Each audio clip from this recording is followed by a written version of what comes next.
Mi nombre es Luis Alberto Sierra Villamizar, docente en formación del programa de licenciatura en Educación Física, Recreación y Deportes de la Universidad de Pamplona del CREA Norte de Santander.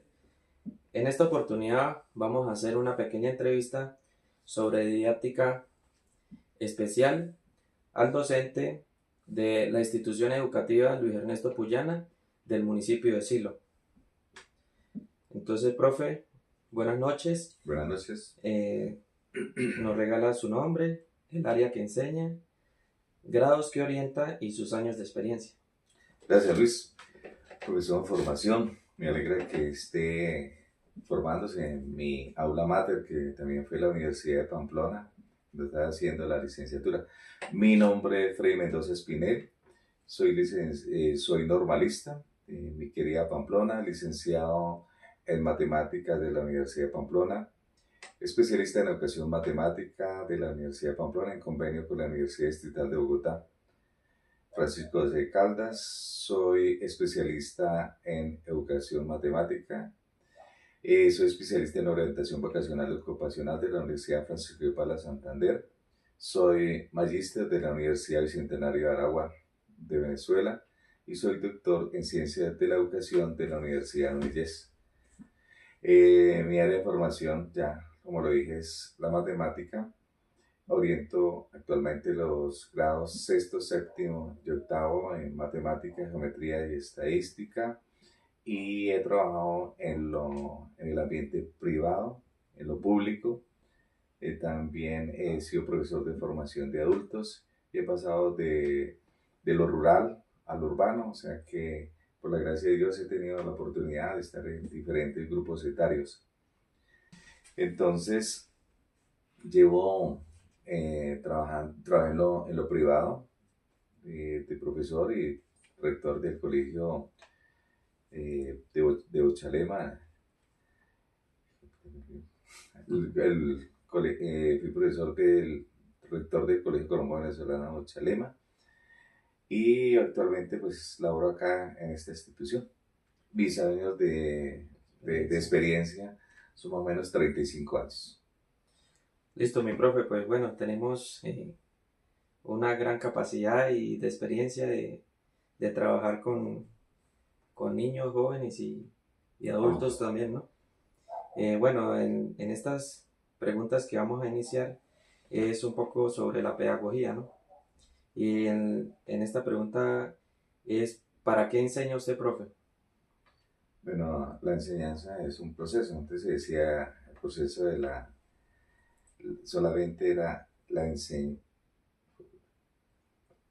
Dentro del proceso de enseñanza-aprendizaje van de la mano. De la mano. Sí, entonces, ¿quién enseña y para qué enseña y a quién se le enseña? Entonces, este proceso va dirigido a los que están en formación, a los niños, jóvenes, adultos, de acuerdo a la estructura de pensamiento, sus niveles de desarrollo y su grado de adquisición. ¿Para qué se enseña? Para cambiar, para darle un mejor futuro, mejorar una familia, una sociedad, un estado y el mismo, en un mundo de grandes prácticas, de grandes retos, y para él mismo, para la sociedad y el universo, por decirlo así. Listo, perfecto, mi profe. Eh, Dentro de esto, ¿cuál es el propósito principal de sus clases? Ahí toca, siempre he dicho, y de los grandes teóricos, tenemos, tenemos que llegarle al estudiante primero al corazón.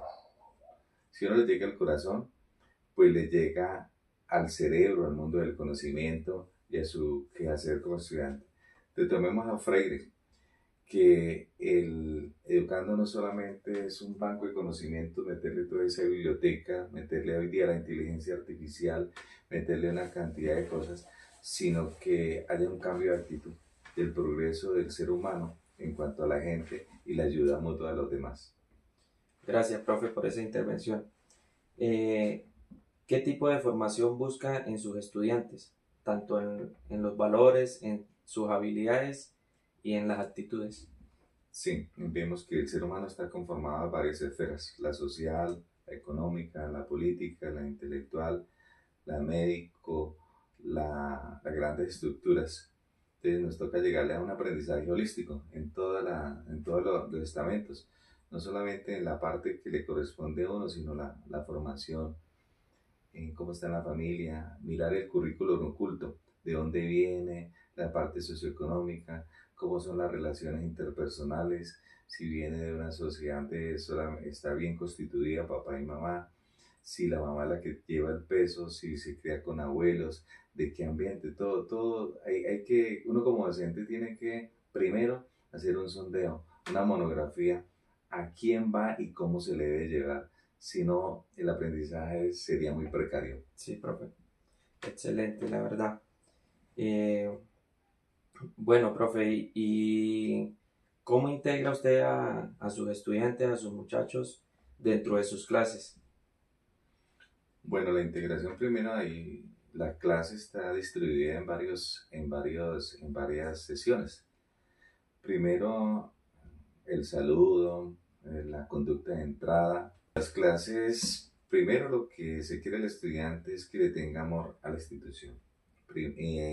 La clase no es solamente la clase. A ver, pues hay unas cuestiones relevantes. Que se prepare el día anterior, que aliste el uniforme, que duerma bien, que se aleje del celular, que deje todo organizado, que desayune, que se asee, que llegue con ese ambiente bonito a adquirir un conocimiento, que haga la tarea, el presaber. Entonces luego ya cuando entramos en forma, entonces mostramos una conducta de entrada. ¿Qué saben los estudiantes de ese tema? ¿Qué pregunta? Entonces ahí metemos el método socrático, la pregunta relevante, la inducción al tema, luego viene la argumentación del tema, viene la práctica, viene la transferencia, ya como tal, o sea, la ejercitación, la modelación de cómo interpreta, argumenta y propone.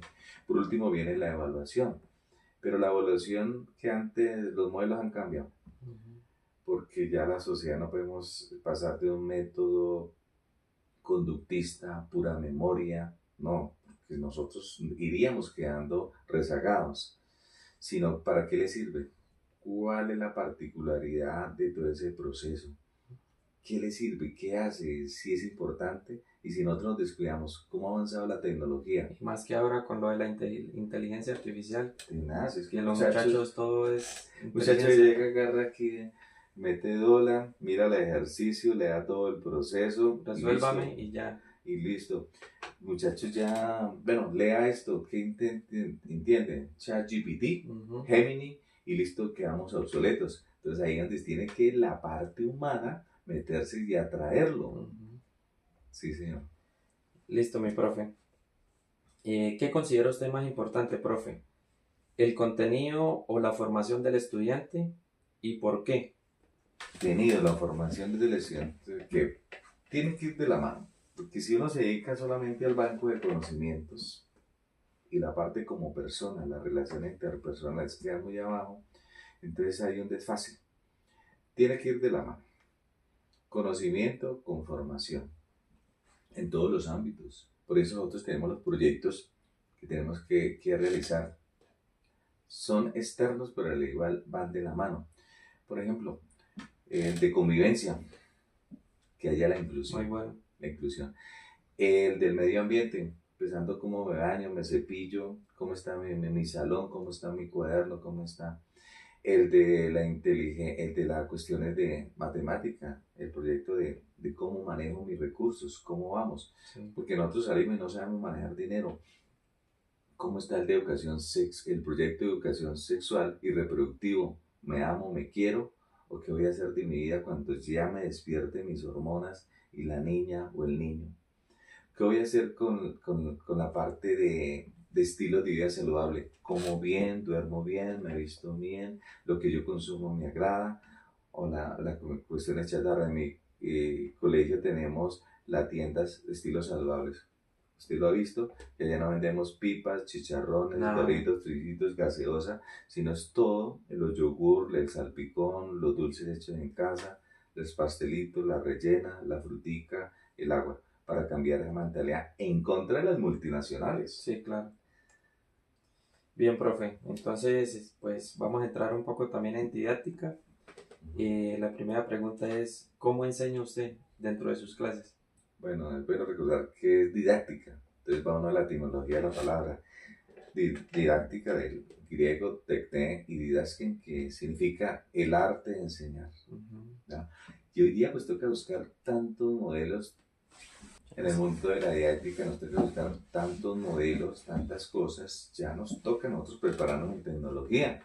Sí, Allá señor. una clase virtual llega con todos los juguetes en 3D, música, estructuración, ya cambiar el modelaje de las tijeritas, que sirve, porque nos hemos olvidado de cómo las artes plásticas, de la motricidad fina, la motricidad gruesa, Eso, y entre más intervengan los sentidos en el conocimiento, pues mucho más se va a cimentar el conocimiento. Porque lo que uno ve se lo olvida, lo que escucha lo recuerda, pero lo que uno manipula, lo que uno estructura, se le queda más en la mente del ser humano. perfecto, mi profe. Dentro de esto, ¿qué estrategias utiliza usted para enseñar en sus clases? Bueno, ahí van de la mano las estrategias, las herramientas, los modelos, porque la matemática dice, por ejemplo, van los temas de álgebra, que son tan abstractos, los polinomios aritméticos que uno dice, pero ¿para qué? ¿Para dónde es que vamos? Entonces toca llegarle desde conceptos sencillos, conceptos estructurales, conceptos que él se apropie. Hagamos una edición de polinomios, ¿para qué me sirve en la vida? Me dice un estudiante. Otro chino, bueno, y los casos de factorización, como para qué? Entonces uno siempre sale con el cuento, ¿no? Cuando si va a ser ingeniero, pues eso le va a servir. Si va a hacer esto. Y si yo sigo, voy a manejar el tractomula, ¿para qué me sirve en la carretera? Sí, Entonces claro. no, toca buscarle el lado, la estructura. Pero el muchacho, si uno le da todas las bases estructurales, desde preescolar, básica primaria, allá cuando entra la básica secundaria y luego para terminar en su proceso de formación 10 y 11, la media técnica, luego la universidad, entonces buscar todo que tenga un funcionamiento.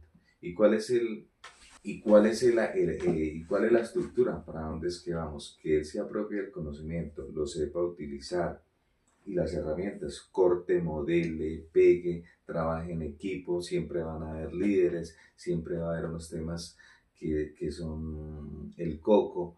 Entonces buscar todo, pero negociando. Y que Exacto. darle la oportunidad al joven, porque el chino cuando se aburre no quiere nada, Ujú. se cansa, pone a molestar. Entonces buscar todo lo que podamos. ¿Y qué es el todo? Para resolver la pregunta, pues lo que hay en el medio de nosotros.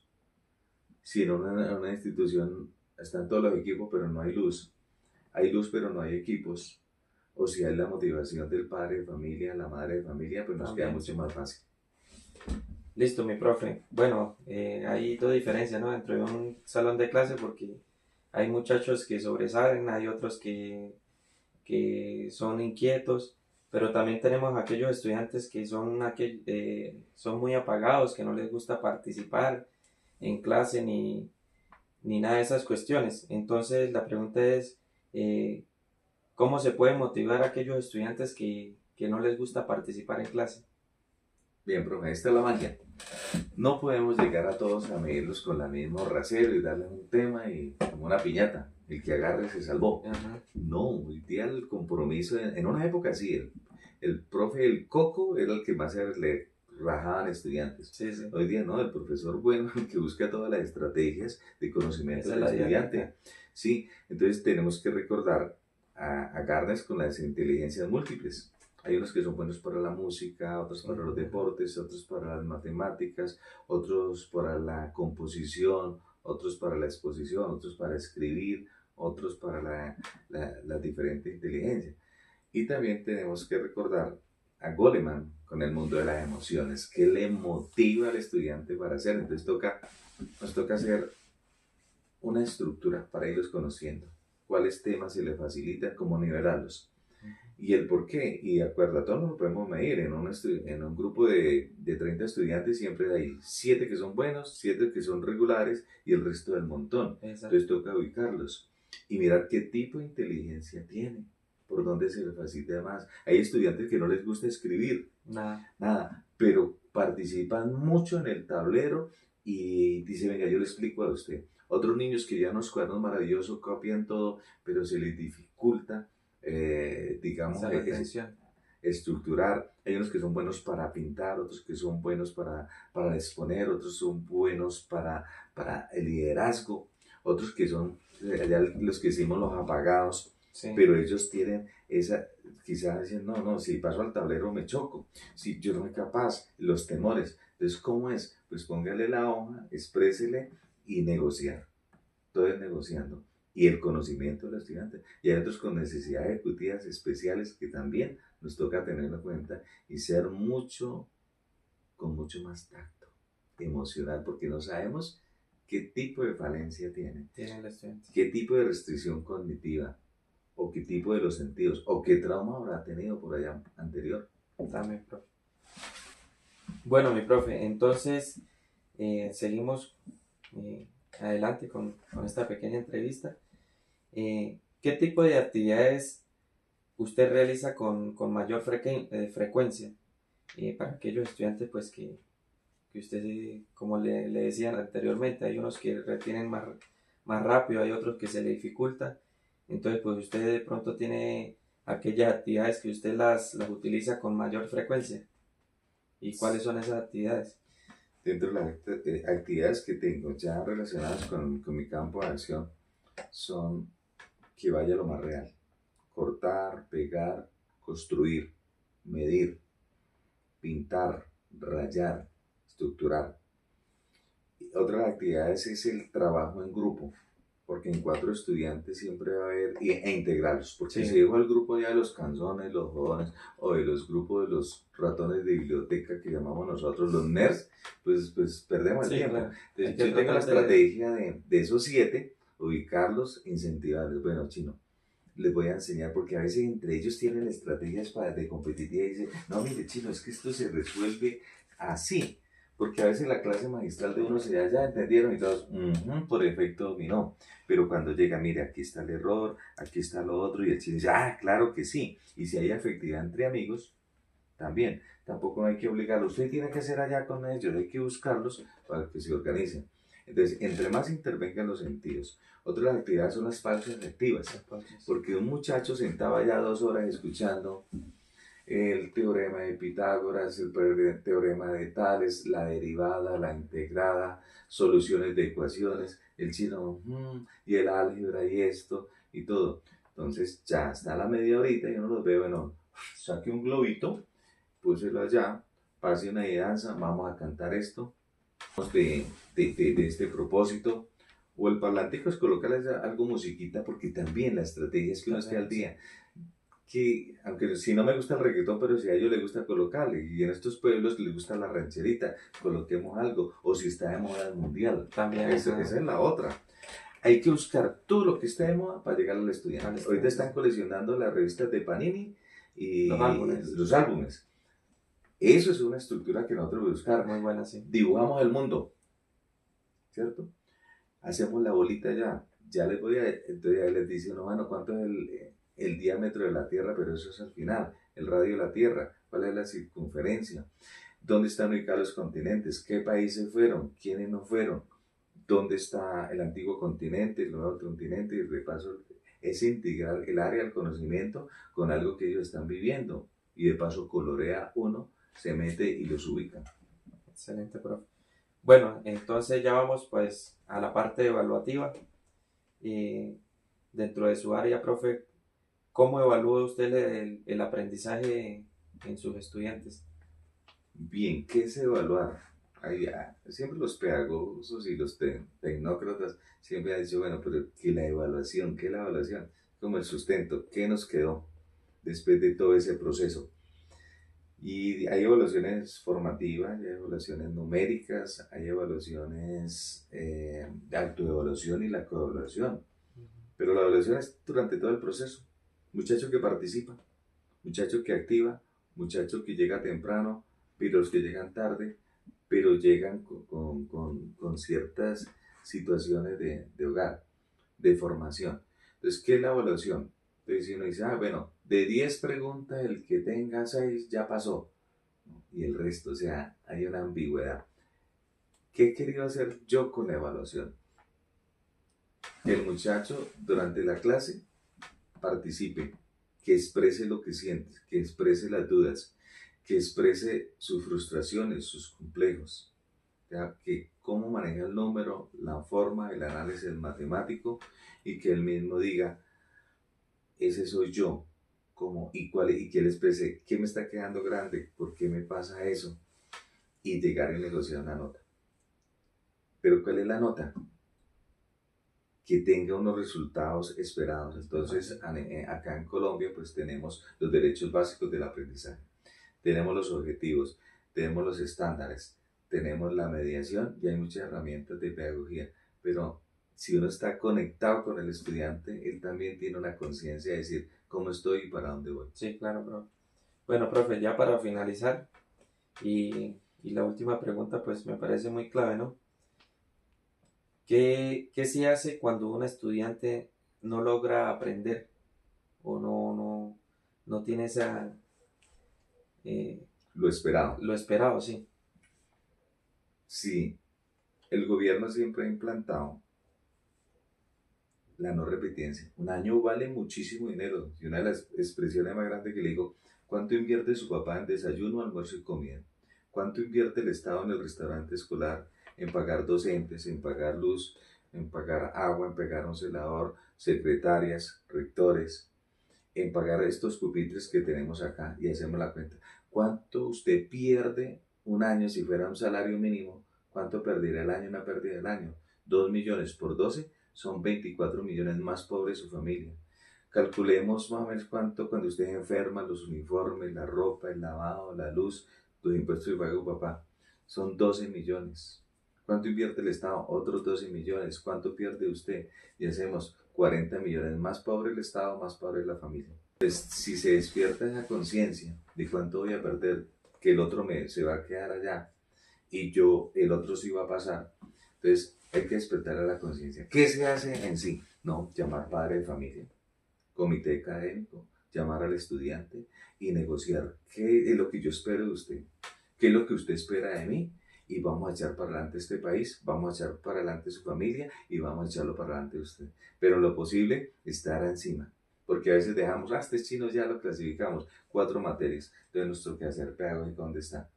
Trabajar con el élite y dejar al otro rezagado. No, para mí mi convicción y mi experiencia pedagógica es que un año perdido es triste. Entonces hagamos todo lo posible para que todos nos incluyamos.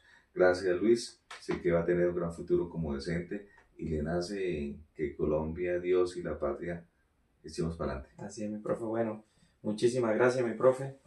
Bueno. La verdad, esta entrevista pues es de mucho aprender, ¿no? Qué más palabras sabias como las de 30 años de experiencia, y espero que sea del agrado para todos, espero que les sirva de muchísimo esta entrevista y nos veremos en una próxima oportunidad. Muchísimas gracias para todos. Ya para terminar, saludos a mis compañeros, amigos, colegas docentes y los estudiantes en formación y a mi Pamplona querida y a mi universidad. Gracias.